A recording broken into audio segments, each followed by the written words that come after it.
ঝড় শুরু হবে তো এখন এটা আবার কোন দিক যাবে? এইটা হ্যাঁ এই গাছটা এটা এরপর দিয়ে ঘুরে বেড়াবে, এরপর দিয়ে এরপর জায়গার ভিতরেই করবে। এইটুকুর মধ্যে দিয়ে যাবে। ও আচ্ছা আচ্ছা, এরপর দিয়ে খেলা করবে। এটা গাছের সসেসটা দেখ কত সুন্দর।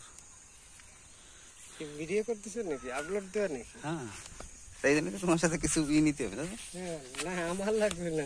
না তুমি আলিপাড়া তুমি পরিচর্যা করছো, তারপরে দেখো আল্লাহ দেশে মানে মানে বইতে আসলি পারা আমার পরান্ডা ভরে যাচ্ছে। তাহলে আমার ভাইয়ের কি অবস্থা হচ্ছে? ভাই আপনি তো চারাগুলো লাগাইছেন, তো এখন আমার এই যে আপনার ঘেরে আসার পরে আমার মনটা মানে একদম ভরে গেছে। তাহলে সেক্ষেত্রে আপনি কষ্ট করে বানাইছেন, আপনার অনুভূতিটা একটু জানাবেন ভাই। আসলে এখানে অনুভূতির বিষয়টা আসলে গাছ লাগানো হয়েছে, সফলতা তো আসলে সর্বশেষ। এখনো তো কোনো কিছু বলা যায় না, সবকিছুর মালিকই আল্লাহ। দিছে আল্লাহ, ফল দিলে। তারপরেও আপনি আপনার খেতে আইছেন, এসে দেখতেছেন, পরিচর্যা করতেছেন। আমরা তো আমি 5 মিনিটের জন্য আইছি, তাই আমার কাছে এরকম লাগতেছে। তাহলে আপনার কাছে কিরকম লাগতেছে ভাই একটু?